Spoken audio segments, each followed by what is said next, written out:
Southern Africa, home of many wild animals, whether small or big ones, especially the young animals, are in need of human help. And when the young ones are strong enough, the animal rescuers help them to settle back into the wild.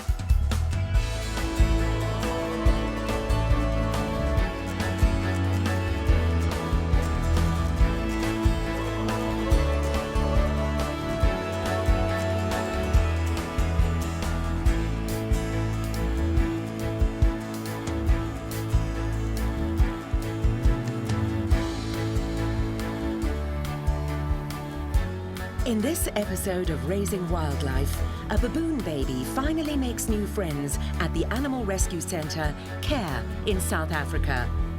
The animal rescuers of the Wildlife Foundation in Namibia reunite a young female cheetah with its mother after months of separation.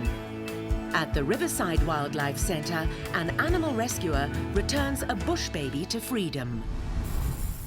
Our first trip leads us to South Africa's northernmost province. Here, bordering on the Kruger National Park, lies the emergency station for wild animals, CARE. Here in a special area, the baboon baby Lolos lives together with his surrogate mum, Hannah Shaughnessy. This animal rescuer often takes care of baboon babies, which are just a few weeks old, at the CARE Animal Wildlife Sanctuary. Hi, we're at CARE. We're a centre located in the Limpopo region of South Africa. We are a centre that rescues, rehabilitates, and then releases the Chakma baboon. We have our own clinic, as well as an education centre and a nursery. 450 baboons live at CARE. Many of them are very young or even babies. Most of them are orphans. The little ones couldn't survive for more than a few days without help. But little Lolos was very lucky. So Lolos came to us about 3 weeks ago. Generally when we get a call, something terrible has happened to this baboon's mother. We think that Lolos's mother was shot. Many South African farmers consider baboons a plague. That's why these animals are often killed. Frequently, babies like Lolos are left behind. So when a baby first comes in, depending on its age, it'll be given to a human surrogate mother. It's really important for them to have this bond with one individual. It's like that would happen in a wild baboon troop. They're going to stay with their mom. If they're a little weaker or they're really, really sad, which happens a lot, we give them some time more one-on-one with their human surrogate so that it can grow in confidence a little bit more before we put them in with other baboons. Hannah has long been accepted by Lolos as his foster mother. The little one belongs to the species of Chakma baboons, which live all across southern Africa. With a body length of up to 1.15 meters, the Chakma baboons are the heaviest and biggest baboons. So one day, little Lolos will turn into a true giant. Since working with baboons, I have worked with other primates, and they're all amazing, but I keep coming back to the baboons. They're just really incredible animals. Lolos gets his bottle whenever he wants to. The animal sanctuary CARE works according to the principle of letting the babies grow up as if they were with their true baboon mother. With her, the baby is allowed to drink whenever it wants to, but sometimes it does get a bit too much. Lolos has a slightly upset stomach because he's a little bit off right now. We're giving him actually just 2 scoops of the milk and 3 scoops of the rice cereal. Kind of help bind his stomach a little bit. The little Chakma baboon needs a calm stomach today. Surrogate mum Hannah has something in store for him. When the baboon babies are mature enough, an encounter of the special kind is waiting for them. Something Lolos has never experienced before. Little Lolos here is about 3 months old, and he's heading to the nursery right now, where he'll play with the other orphans and get to learn and grow so that one day he's strong enough to be released back into the wild. Lolos's new friend is already waiting for him. For both of them, it's the first time seeing another baboon baby. But they don't seem to take that much of an interest. They're still more interested in other things than in one another. Maybe it's too early for them? Lolos is definitely not enjoying himself.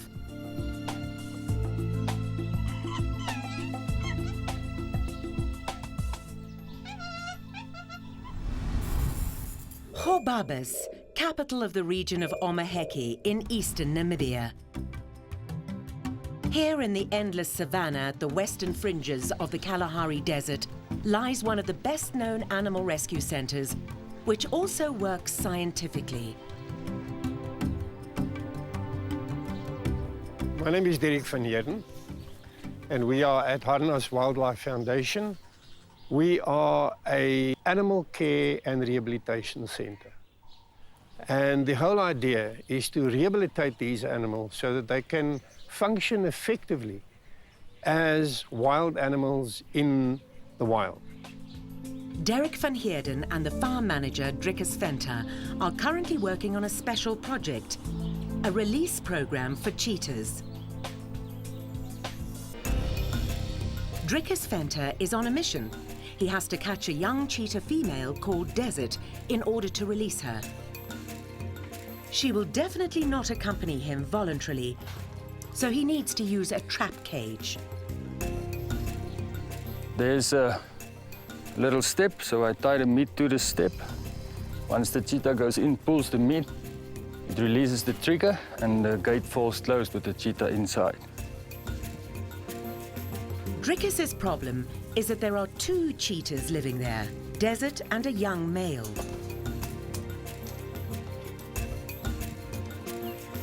If Riverside catches the male, that's unfortunate, and he has to start over again.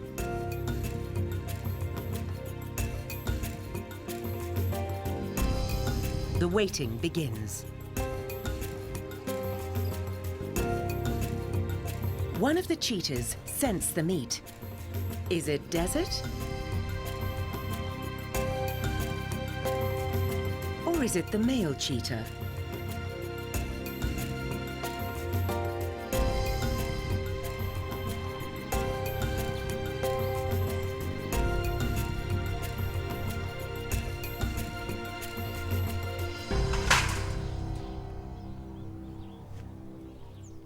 I'm just quickly gonna go check if it's the male or the female, and then we'll go from there. Yeah, you can see on the size difference of the head that we've actually caught the male, so we still need to catch the female. The young cheetah eats calmly, as if he knows he will be let back out soon. But Desert remains reluctant. Riverside starts to get nervous. The whole thing has taken up to 2 hours already, but Desert shows no interest at all. Will this work out? At the Centre for Animal Rehabilitation and Education, CARE for short, Lolos, the baby baboon, meets another baboon baby for the first time. Up to now, he has only met his human surrogate mother, Hannah. But so far, the babies haven't taken any interest in one another. But then...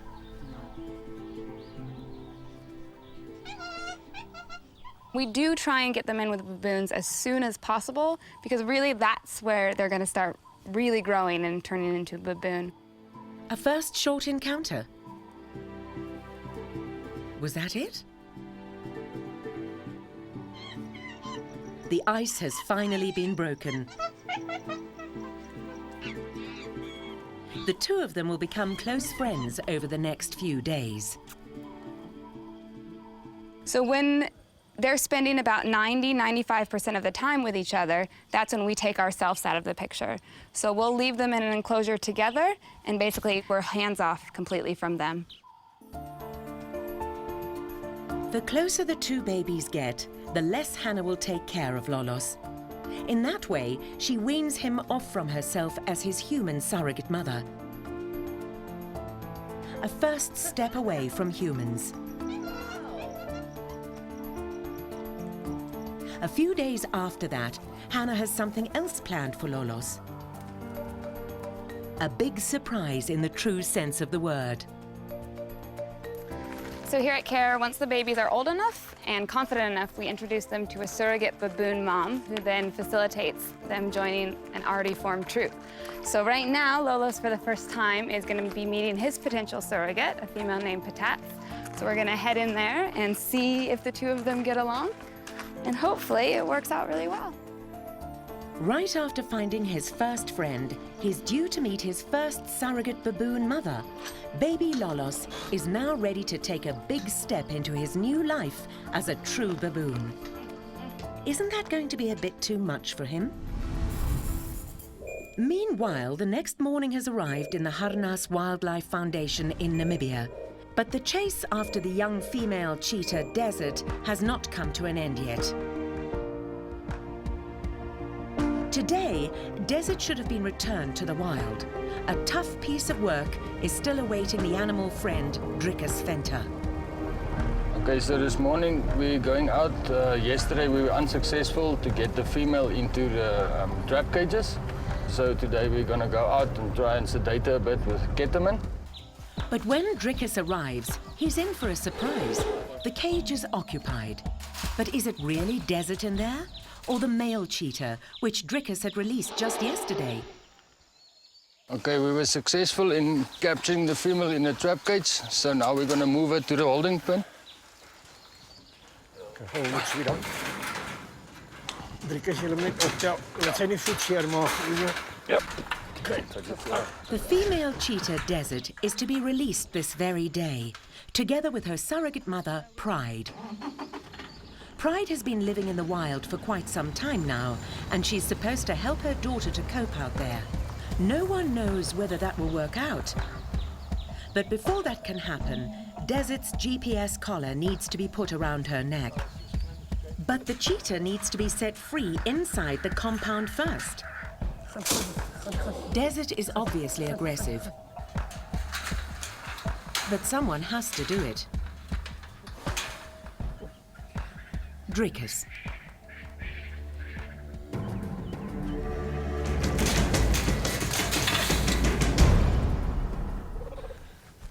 Even if it looks dangerous, it's everyday life for the people at the Harnas Wildlife Foundation. We're going to sedate the cats. We're only going to use something just to let them be calm for a while. It's important that the release cycle is as quick and as painless as possible. Drickus and his helpers have to sedate Desert in order to put on the GPS collar. Otherwise, even 3 strong men wouldn't stand a chance against this big cat. The dart fell off. Did Desert get enough sedative? See that the sleeve has been pushed back. There's hair around the sleeve. So the needle has gone into the animal, and it's a clean dart. The young female cheetah, Desert, received the full sedation dosage. A general anesthesia would be too dangerous for the big cat. But even with a highly sedated Desert, the men have got their hands full.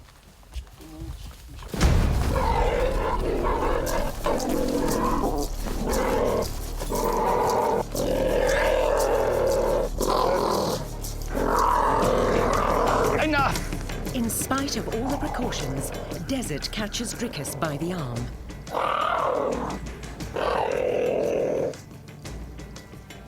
It's fine, it's not that bad, so it's okay. The fight is not over yet, but finally the 3 men succeed in putting the GPS collar on.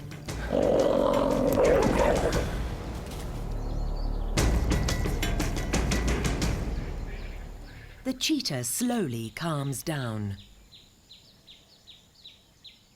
What we're going to do now is to leave them for a little while to get out of the chemicals. As soon as that happens, we will release her with a mature animal, Pride, and whom you will meet a little bit later.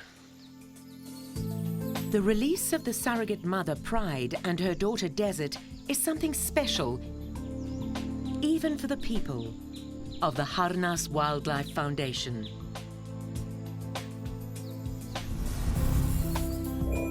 Letsitele, in the region of Limpopo, the most northern province of South Africa.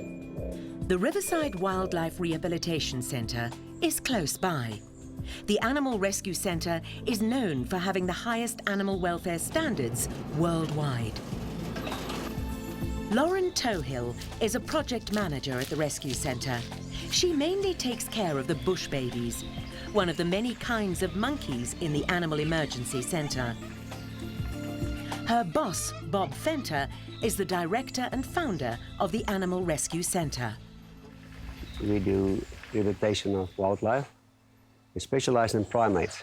However, any other animal that comes in need, but it includes now anything from a dog, donkey, anything that comes along, we have to, because we are animal people.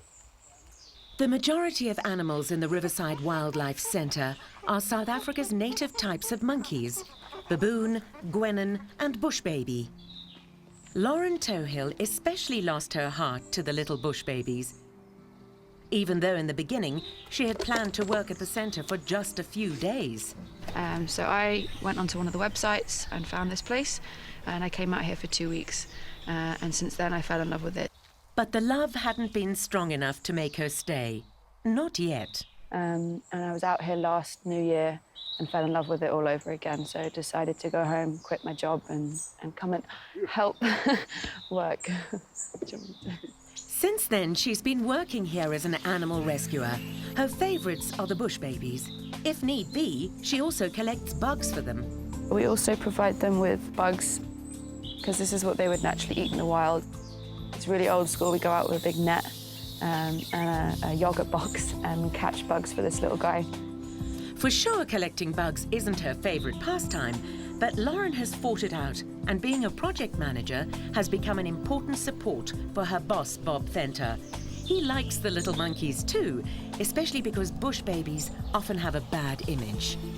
When they cry, it is a very unnerving cry.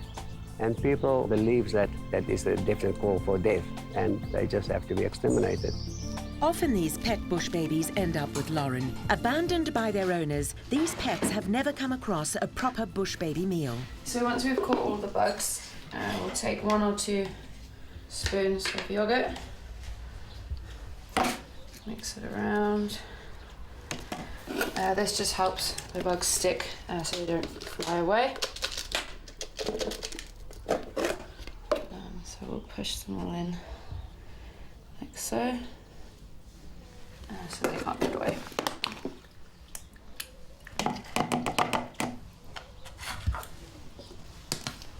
That's his dinner. This meal is for a special bush baby. The little one is to be released into the wild in a few days. He's fully grown now. He shouldn't get any bigger than this. But I think just because he's been so hand-reared by humans, he's so used to us, we need to kind of step back with that. So the aim is to kind of get him away from humans, kind of isolate him a little bit, so that when we do eventually release him, he'll be ready and good to go. That's why the little one is isolated in a cage. The less human contact it has, the earlier the bush baby can be released to the wild. But it's not easy for Lauren to leave the little monkey in the cage all by itself. Especially because she knows the little one misses her. So much so that if I even come up to the fence of one of the enclosures, he's there screaming to get out because he wants to see me. Specific animals pick you. And as much as people say, oh, I love this animal, at the end of the day, it's actually them loving you, which has made you love them as well. And yeah, it's going to be tough to say goodbye. But the day will soon arrive, and Lauren will actually let the bush baby go on that day. They're just no good as pets. They belong in the wild. Lauren has learned by working with the little monkeys, even if they do look cute, working with them isn't always easy.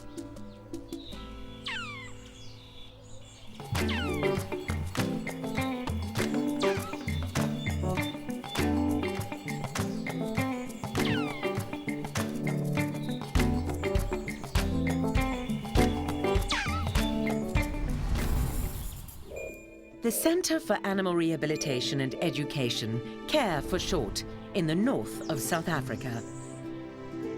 Animal rescuer Hannah Shaughnessy is taking little Lolos to meet his new surrogate baboon mother. The baboon baby has never seen her before.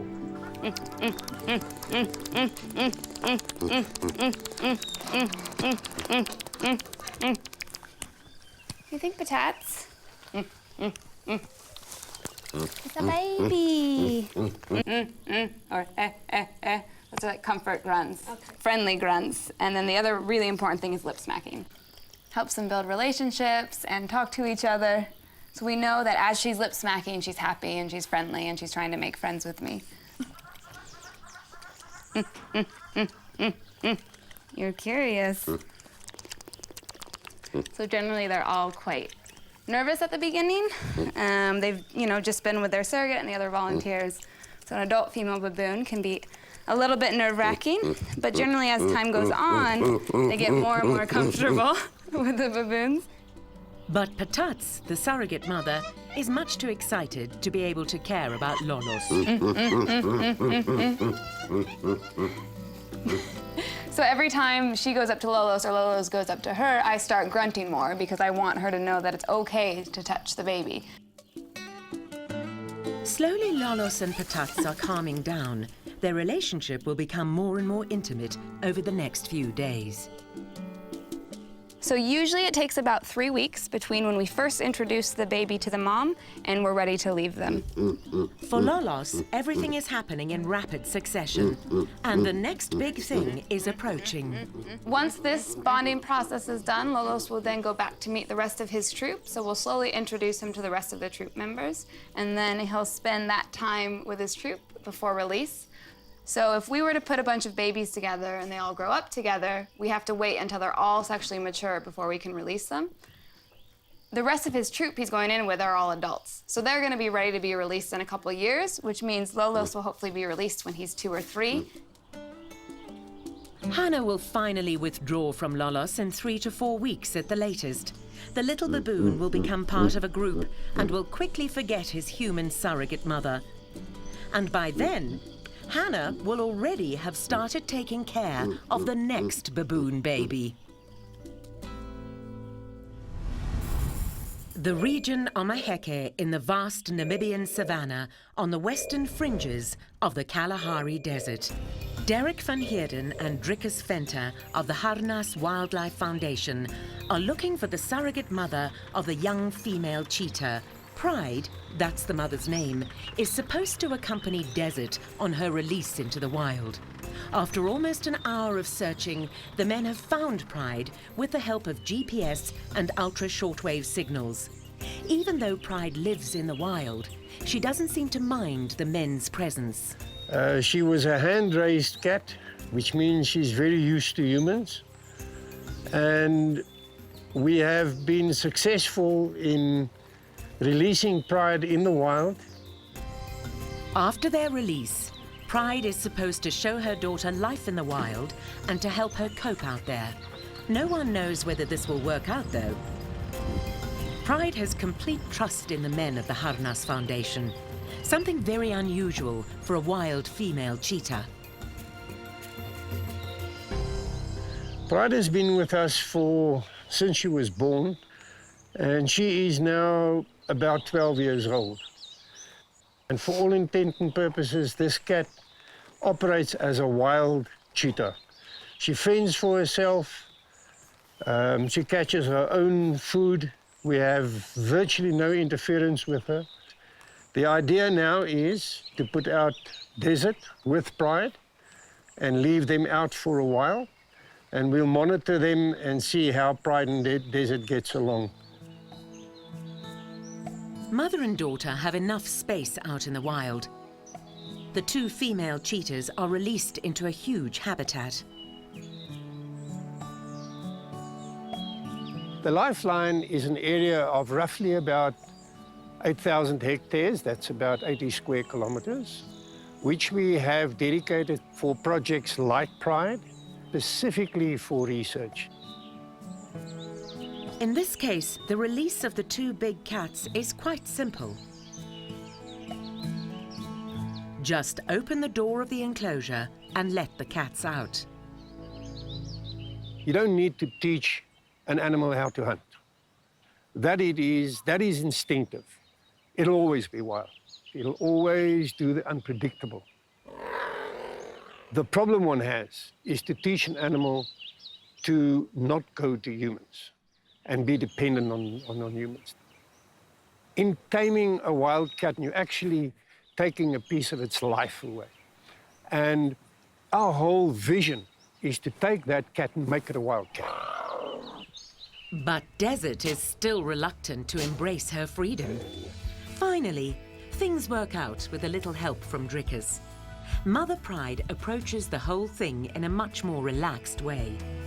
Together, the two of them, mother and daughter, will start to roam the wilderness. A world in which both of them belong.